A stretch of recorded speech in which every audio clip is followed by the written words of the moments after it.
Well, Jeff, no better time than to speak to a trainer after he's just had a winner at the track, which will be back doing duty on Saturday. We start off in the first race with a horse called Vetrivel and Diego de Gouveia. Yeah, funnily enough, I thought he would run a much better race first time out, but he was terribly green. He was slow away and just weaving in and out behind traffic, so no kind of a run. I do think he's going to need gelding. I'm going to drop that bombshell on the guys probably after the race. But he's a nice type of a horse, but I'm thinking maybe a trifecta quartet chance. I'm not expecting him to win. He looks like he's bred for quite a bit further. But he is quite speedy, Andy, and I think he could be competitive sort of towards the third or fourth. Three runners in the first race, one that has raced with a little bit of form and the other two making their debuts. Yes, Tequila Man had a bit of a break, but he's freshened up nicely, so expecting him to run a decent race and finish in the money. The other two first-timers, too short for them, and they're still learning the ropes, but they've got to get started somewhere. So they're both bred to go over distance, so we're just starting them off in a sprint. All right, Ches, thanks for the opportunity to chat to you. In the second race, you have the pair of Duchess of Marmalade with Warren Kennedy on and La Bahia. The draws haven't been kind to you. Yeah, thanks for having me, Andrew. La Bahia, she's got nice pace, but she's drawn badly. Craig's riding her for the first time. With a little bit of luck, hopefully she can find herself in a nice position. And if she finds a little bit of luck, she should be right there.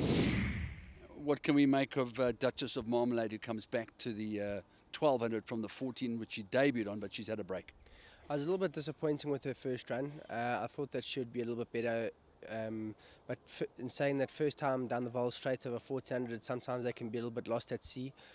She also doesn't have a great draw, so the way she was so lost first time out, I think I'm just looking for her to learn about racing and get going. She could be making her best work later. It is a bit short for her. I'd say very much the same for her. She's a half sister to Silver Stripe, who she won the Spook Express, so she was a proper stayer. But by Philanthropist, you never quite know what you're going to get. Speedy filly.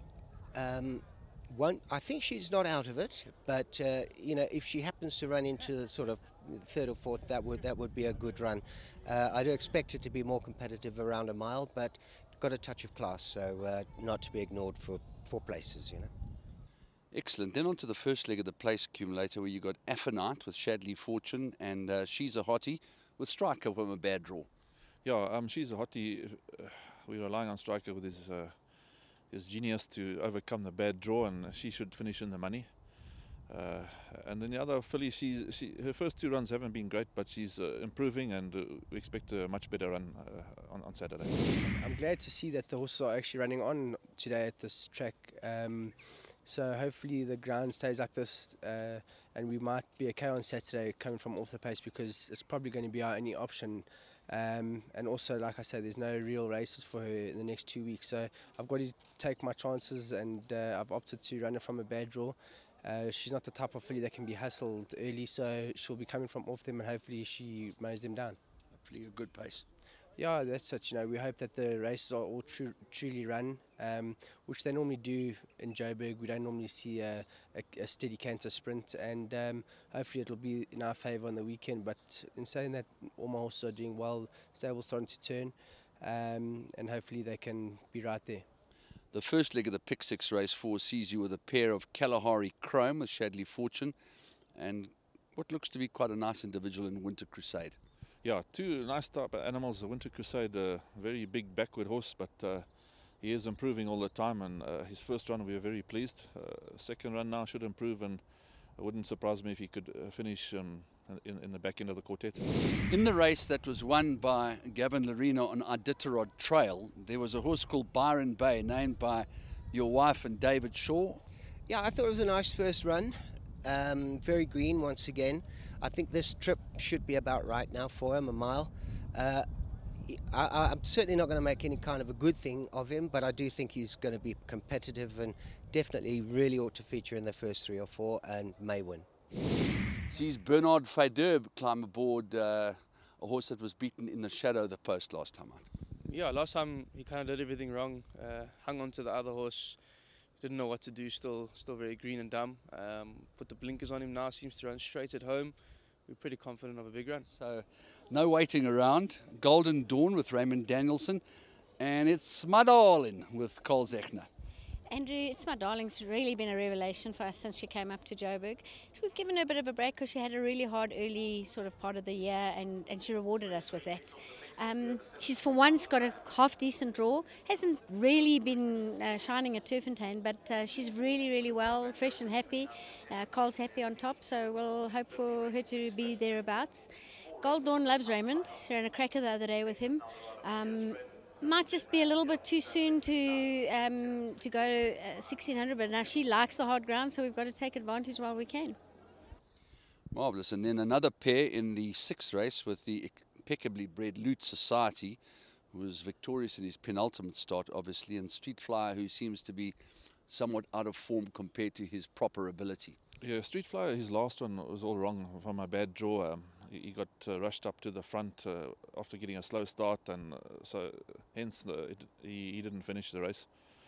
So if he jumps with him and gets a decent position, it's possible he could run a place. Loot Society, bad run last time, but that was an assessment plate, which he was badly in at the weights. So if he gets a nice passage in the race and a clear run up the straight, he should run a nice race. Fantastic. And then the other horse in the ownership of Marsh Shirtcliffe and Partners comes off a very long break, but decent form before that.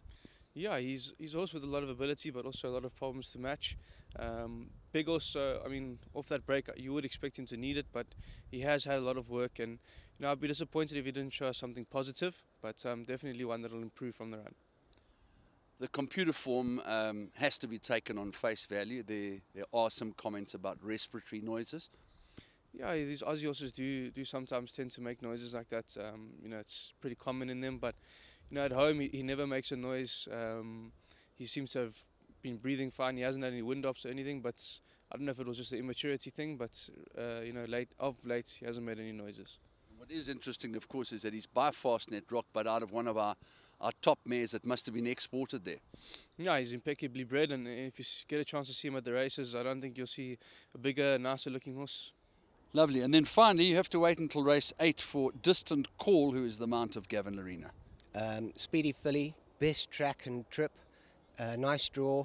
I actually think she's a runner.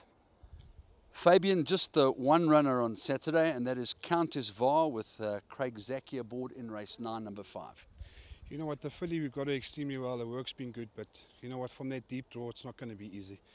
Maybe possible place chancer.